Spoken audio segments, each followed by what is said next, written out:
Basic setup and operation of the insertable index tab machine. First, plug the machine into a 110 volt, 20 amp circuit. Attach air supply of 90 pound PSI. Back here and check the pressure. Once the machine is on, turn the machine on. The heat controllers will come on when the machine is first turned on. Top and bottom sealing dies should be set for between 200 and 250 degrees depending upon the material, the film, and the paper that's being run. They're preset. You can raise and lower the temperature by pressing the up or down arrows.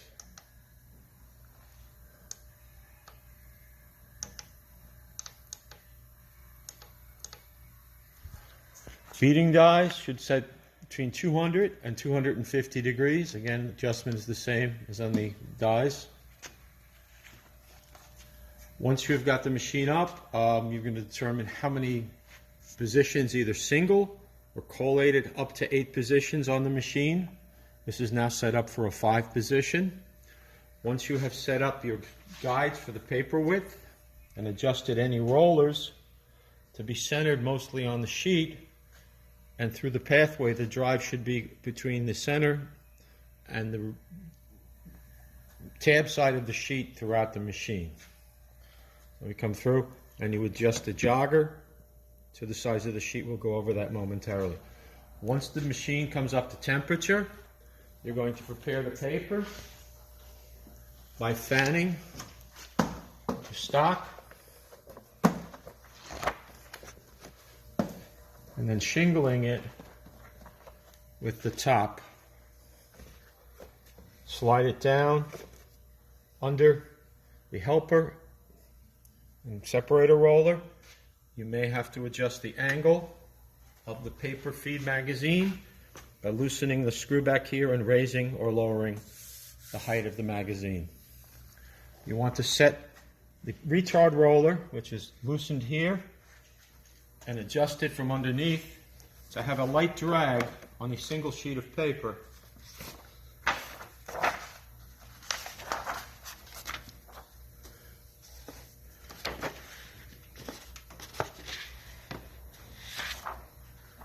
And then you have the pull-out roller, which should have light and even pressure on it, which is adjusted by the threaded nut screws on either side. Your belt should be evenly spaced.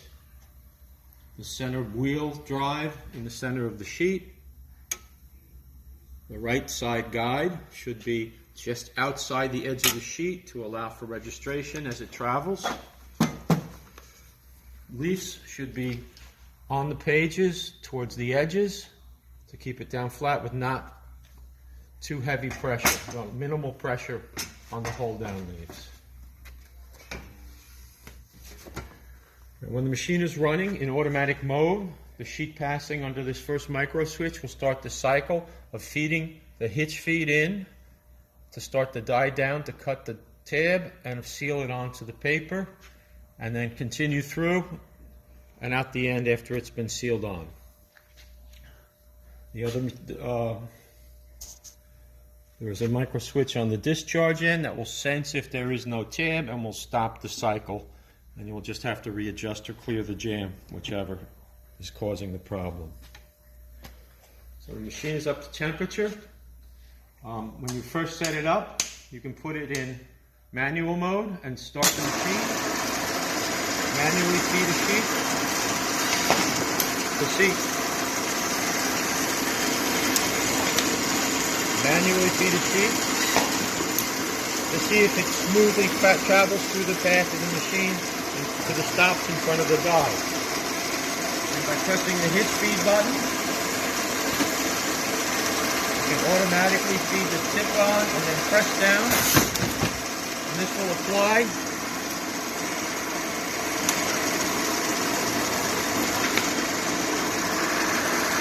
if everything is set up, if everything runs through smoothly. You can put it in auto mode and turn on the air feed cylinder. It's a sheet feed.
when you set up your machine and run your test samples, you want to check for correct positioning, with the correct tab extension from the side of the sheet, and that you have a good bead formed by the beading dies. If this is all acceptable on your first setup, then you're ready to run automatic sets and continuing to feed paper into the machine. If there is a problem with the location, you would adjust it by relocating the stop by loosening up the locking screw and adjusting it accordingly. If it is not jogging, it may mean that the jogger rail needs to be adjusted, which you would lock in place here with the thumb screws and adjust by loosening the two clamps and adjusting the sheet for a very light, minimal bow when it's in the die. When the machine is on and you remove the cover, you bypass the machine and you cannot run the machine continuously until you replace the die guard in place. Collator is set up here by depressing or raising these slotted screws. You can change the number of positions of stops up to 8. If you are running a single position, you would remove your additional stops, locate your first single stop, and remove the rack from the collator and set it aside until you do collating by loosening this screw. Do not want to leave the collator rack in for a single position. The hitch feed here is with pressure feeding the sheet a predetermined length, which is set here by this scale on the side of the frame to the length you would like the tab to be, depending upon 3, 5, 8 position size tabs.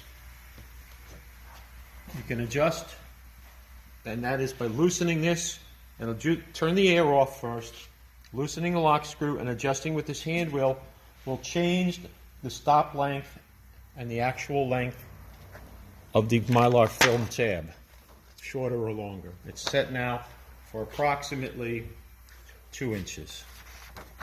And again, loosening this with the air off and adjusting it will allow you to lengthen or shorten the tab for the amount of tabs you're putting on the sheet. 5 is a standard set, but you can do other sizes. Balls, drive of the balls is generally just run it with the balls that come with the machine. Got a little helper wheel here, which is to accelerate the sheet out after it's been laminated and the tab applied to get it out in the hopper. Occasional lubrication, which is covered in the manual. Die lube for the die, lightweight oil for the hitch feed, and the appropriate lubricant in the air feed for the cylinders and pneumatic equipment. There is a short elevator under here, which may need to be adjusted occasionally to raise the edge of the sheet so that it properly passes over the open Mylar feeding in. And that would be done by loosening this here and raising or lowering this little elevator here. Depending upon the weight of the sheet or the curl, it may need to be adjusted.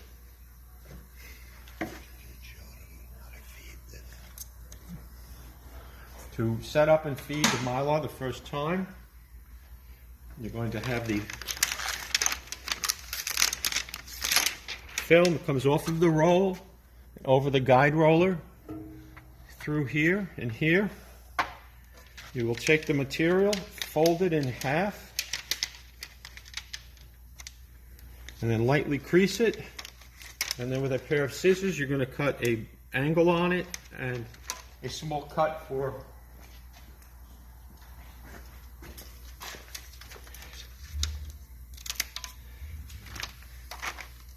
and you fold it with the adhesive inside in half, and then you are going to cut away a portion of the upper part of the fold so that you can feed it over the, then you are going to raise the heated and cold beading dies, feeding the creased material through the crease rollers and over the beading wire and into the beading dies. Be careful, this is very hot, so you need to be careful when you're working in this area. So you're going to feed this in.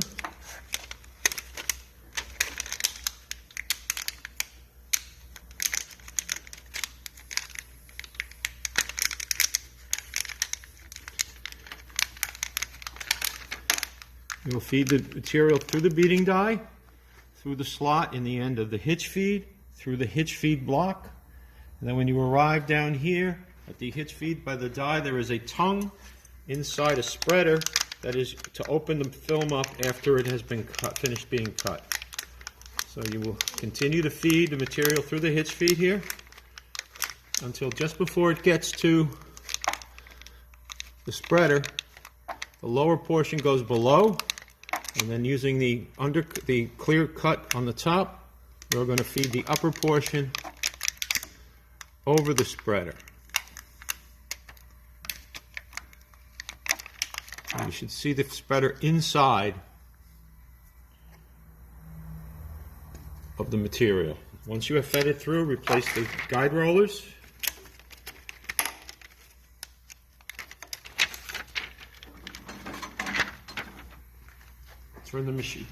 Turn the air back on. Replace the die guard. Off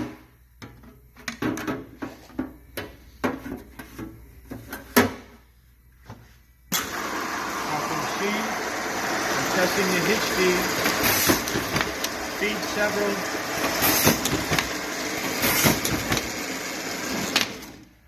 Once you have fed the material, check that the bead, you're going to have to reclose the beading dies that we've opened to feed the material to achieve a tight bead.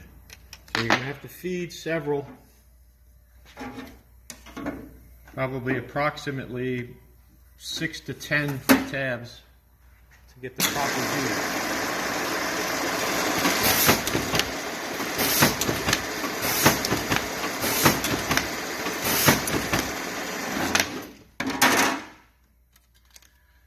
When the bead has sealed properly, you're now ready to reintroduce paper into the machine. Again, working around, you have heated jaws here on the die. Be very careful when the guard is off. This area is very hot and is also a pinch point. So do not operate or work the machine without either the air and electric off and the guard in place when it's operating. So to continue operating, again, we'll refeed the material. We've changed our roll, refed it to the machine, refan some paper into the machine, turn it on.